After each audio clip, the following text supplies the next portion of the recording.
Над 6000 амандмани досега се поднесени во законодавниот дом во врска со измените во изборниот законник, од кои само 5000 се од коалицијскиот партнер на СДСМ ДУИ. ВМРО ДПМН пак поднеле по 600 амандмани за двете законски решенија со кои се предлага една изборна единица и отворени листи. Ставовите на овие две партии се во насока на тоа дека не е време на неколку месеци пред избори да се прават овие измени.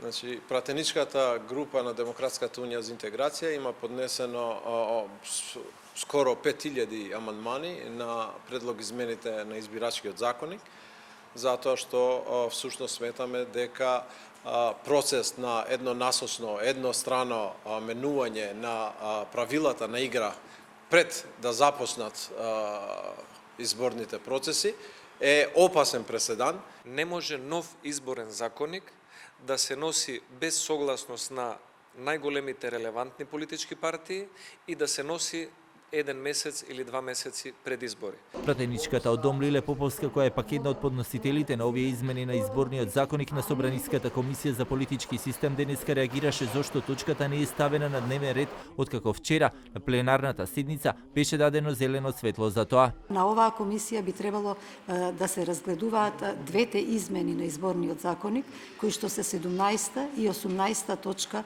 на дневниот ред. Наместо тоа, тие се прескокнати, а се ставени точки од 51 место, 52, 64 и 70 место.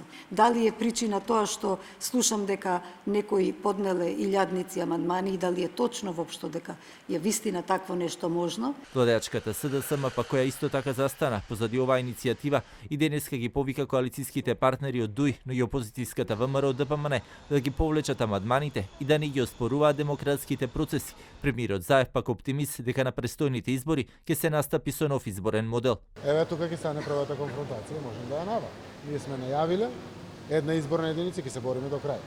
Амандманската расправа може да ја користат како деловничко право и секако тоа е нивно право, но ние ќе обстоиме, јас повикав во парламентот да се преброиме, да видиме колку од представниците на граѓаните изразени преку мандати се за промена на изборниот модел и секако тука ќе на крајот на денот ќе изгласа парламентот. Секое блокирање тие треба да го објаснат на граѓаните зашто го блокира. Пораките за повлекување на амандманите кои денеска ги испратија владеачката СДСМ до ДУИ и ВМРО ДПМН не се однесуваат само на амандманите на изборниот законник, туку и на амандманите за оние законски решенија кои се клучни за реформските процеси, како и за решавањето на судбината на предметите од СЈО и обвинителите кои работеа на нив.